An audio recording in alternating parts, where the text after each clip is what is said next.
जी अस्सलाम वालेकुम। और अपने नए व्लॉग के साथ मैं सुमैया रिजवान आपको वेलकम करती हूँ। जो मुल्क की सियासी सूरत हाल है और इमरान खान साहब आए कल, और जिस तरह की सूरत हाल पूरे मुल्क में हुई, जगह जगह जलाओ घेराव, लोग ज़ख्मी हुए, गिरफ़्तार हुए, कई अपनी जानों से गए। और बड़े शहरों में जिस तरीके से आग लगाई गई, ना सिर्फ इमलाक को नुकसान पहुँचा, दरख्तों को नुकसान पहुँचा, जानों को लोगों की नुकसान पहुँचा।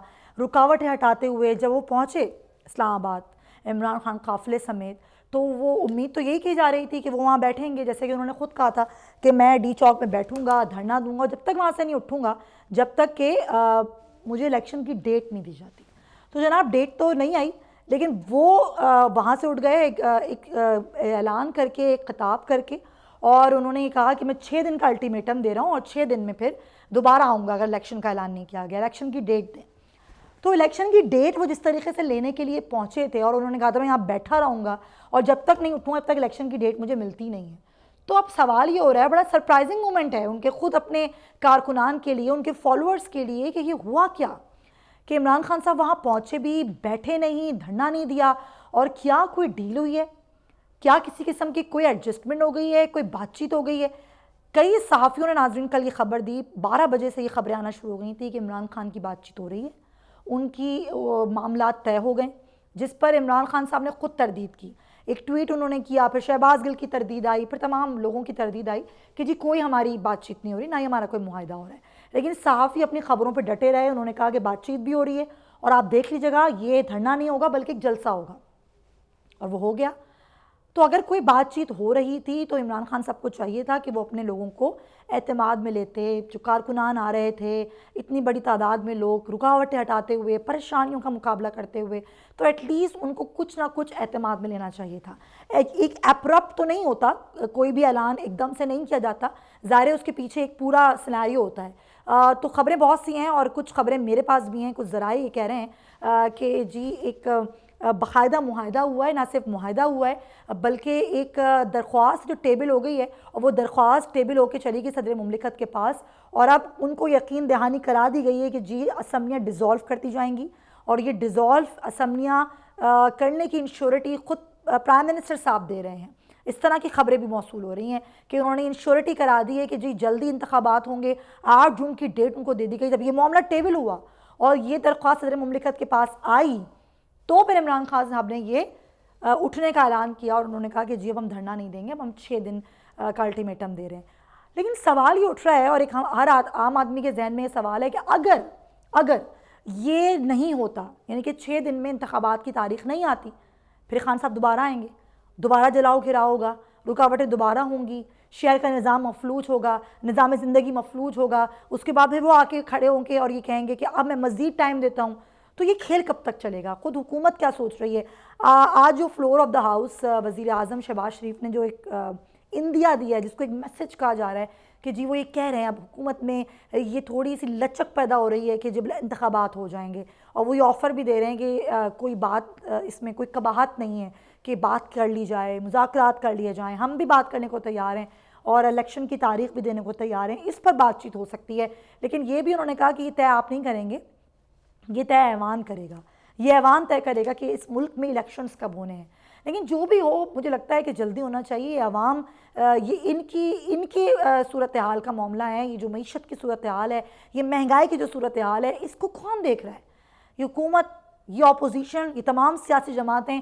अपनी सियासत तो आप लोग खेलते रहेंगे, लेकिन आज जिस दोराहे पर मुल्क को पहुंचा दिया गया है, जिस जगह मुल्क खड़ा हुआ है, जिस जगह इसकी मईशत खड़ी हुई है, बहुत अजीब व गरीब सूरत हाल है, आवाम परेशान है और एक अनसर्टिनिटी है कि भाई अब क्या होगा, डॉलर कहाँ पहुँच रहा है, स्टॉक एक्सचेंज सूरत हाल हमारे सामने है, महंगाई आसमान को छू रही है। खुदारा इस मुल्क के लिए कुछ सोचिए। अपने लिए तो आप लोग सोचते ही रहते हैं, सियासत तो आप लोग ज़िंदगी भर करते ही रहते हैं, लेकिन अभी आवाम के लिए सोचिए। और फिर ये भी तनकीद की जा रही है खान साहब पे कि जी आपने वो तारीख का ऐलान किया पहले जब IMF से मुज़ाकरात हो रहे थे, फिर 6 दिन बाद भी IMF से मुज़ाकरात हो रहे होंगे जब आपने दोबारा से एक अल्टीमेटम दे दिया है। तो मुझे लगता है कि हुकूमत और अपोजिशन दोनों को मिल बैठ के बात करने की ज़रूरत है।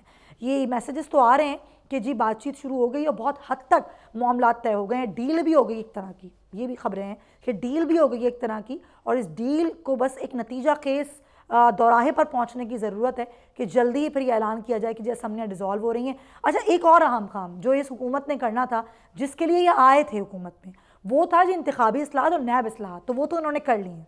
यानी कि वो एक बड़ा अहम काम था, वो एजेंडा था हुकूमत में आने का कि जी ईवीएम का इस्तेमाल हो या फिर ये जो ओवरसीज़ पाकिस्तानियों को वोट का हक देना हो, ये हमने ख़त्म करवाना है। फिर ये नैब जो कुछ करता रहा, जो जिसको इनाम देते रहे कि ये सियासी इंतकाम करता है नैब, सिर्फ़ और सिर्फ अपने मकासद हासिल करने के लिए इसको इस्तेमाल किया जाता है, तो वो भी अब ख़त्म किया है कि 90 दिन का जो मामला था कि नैब 90 दिन तक अपनी कस्टडी में रख सकता है, उसको 14 रोज़ तक लेकर आ गए हैं। फिर एक इंक्वायरी शुरू किए बगैर किसी को गिरफ्तार नहीं किया जाएगा। कोई अगर नैब की इंक्वायरी शुरू होगी तो उस इंक्वायरी पर एक रेफरेंस दायर करना होगा। वो रेफरेंस की भी एक मुद्दत तय की गई है कि रेफरेंस इस मुद्दत में दायर किया जाएगा, और जब तक ये सारा मामला नहीं होता कोई गिरफ्तार नहीं होगा, और बिल्कुल ये पॉलिटिकली इसको इस्तेमाल नहीं किया जाएगा। तो ये दो अहम मामले थे जो हुकूमत और इत्तेहादियों ने करने थे, तो ये भी बड़ी आसानी के साथ ही हो गए हैं। और इमरान खान साहब को इस पर एक ये डस पहुंची है कि इमरान खान साहब और उनके लोग जो हैं वो असम्बली में मौजूद नहीं हैं, तो ऐवाम में मौजूद ना होने से उनकी नुकसान ज़रूर पहुंचा है कि उनकी जो मौजूदगी है वो वहाँ नहीं है, और ये सब कुछ वहाँ बासानी हो गया, और जो लेजिस्लेशन उन्होंने करनी थी वो बासानी वो कर चुके हैं। अब इसको एक बिल की शक्ल दे दी जाएगी और ज़ाहिर है ये फिर इम्प्लीमेंट हो जाएगा, और फिर इसी सूरत हाल में इलेक्शंस होंगे।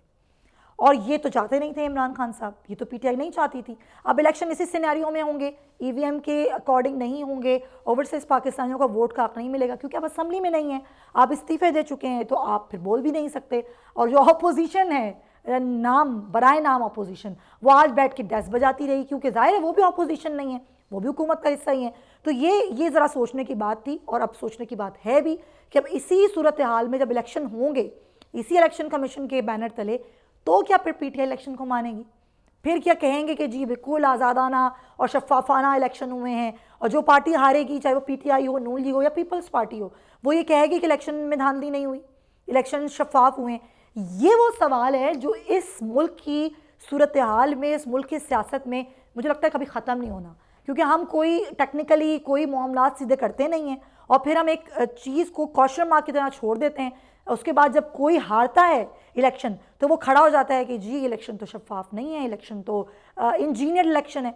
तो जब इस पर काम नहीं होता तब तो आप नहीं होते हैं, तब आप बात नहीं करते हैं। जब इलेक्शन हो जाते हैं तो फिर एक पार्टी जो हार जाती है वो खड़ी हो जाती है।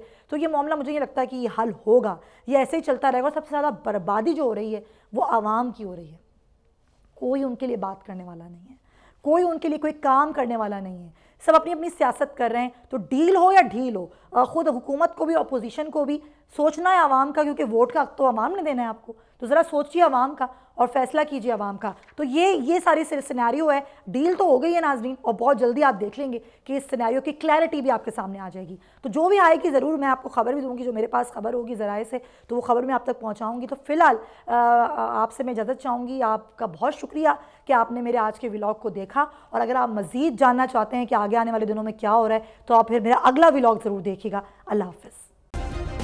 सब्सक्राइब करें और बेल दबाएं ताकि कोई खबर रह न जाए।